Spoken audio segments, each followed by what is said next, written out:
Hello everyone, I'm Kai Gomez, founder of Swarms, and today I'd like to show you the new BatchedGridWorkflow endpoint that we have shipped in our latest Swarms API updates. We made the announcement a couple days ago. The BatchedGrid workflow is a new type of multi-agent workflow where you basically have a list of different agents and then you give them tasks, they'll complete their corresponding tasks. So this is good for when you want to execute multiple agents in parallel, but they need to do different things at once. So you could A/B test different agent configurations, you can get multiple perspectives, and a lot more. So the docs are here on docs.swarms.ai. I'll link them below. Today, we're going to be following this example on the Swarms marketplace at swarms.world on ETF analysis agents. So we have the listing here, a short description about the agents, and we're going to be using the Swarms API. So we'll be getting our key pretty soon for that. So I'll show you how to get your key quite soon. So here we have some requirements. You need to pip install these packages. So install these packages before you run the file, otherwise it's not going to work. And you'll also need a Swarms API key. Here we have the main code, which I'll show you on cursor. Yeah, the code's pretty short. I think it's less than 100 lines. So we'll get into that soon. But first, I just want to get the API keys and show you how to get your keys. So here we're going to make our keys. So BatchedGridWorkflow.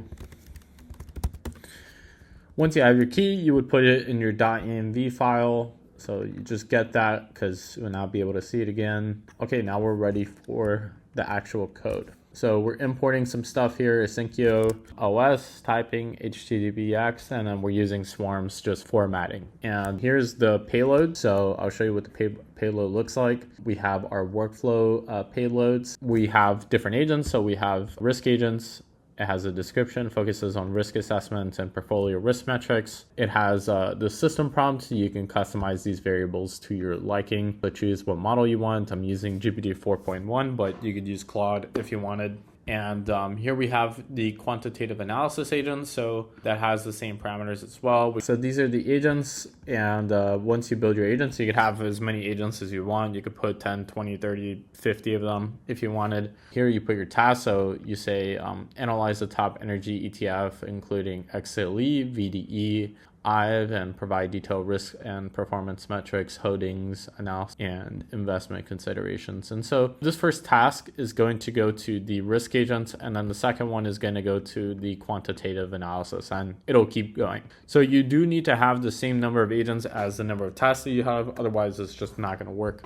And you could read docs for more information on the input and output schemas. Here we have the function that makes the API call. We're feeding our API key here in the headers, and we're using HTTPX because it's faster than requests. And then here we're just going to parse and display the message in a nice, easy way to understand.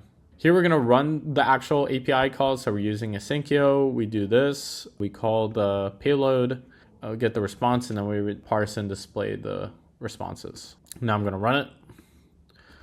And the batch grid endpoint will take some time because you are executing different agents. So it will take a couple seconds. It is definitively a little bit longer. It takes a little bit more time than the normal completions. So you'll see the responses in quite some time. That's basically how to use the batch grid workflow endpoint. You can add as many agents as you want. You then will also need to provide the same number of tasks.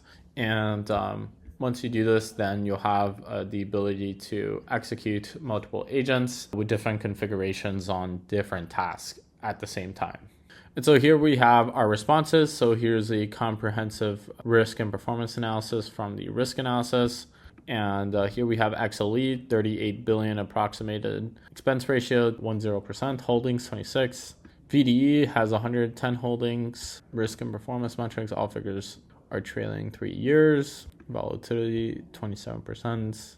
Yeah, some other holdings and concentration risks. Here we have our quantitative analysis, and this is for the VanEck Semiconductor ETF, SMH, which has been doing pretty good recently. XSD, which is the SDPR S&P Semiconductor ETF. Yeah, that's basically it. That's how to use the BatchedGrid workflow API. If you're interested in getting started with the Swarms API, go to docs.swarms.ai. And we're also giving all new users $10 in complimentary credits. So If you want to get your credits, go to swarms.world and sign up. And once you sign up, you will automatically be granted your credits. So go try out the API, check out the listing for this example that I'm using in this video. You could just get started by copying, pasting this and putting your key, and then you just run it, and that's it basically. Hope you enjoyed the video. Stay tuned for more content. We have more tutorials on agents coming soon and swarms, so subscribe and like and get ready for our upcoming content.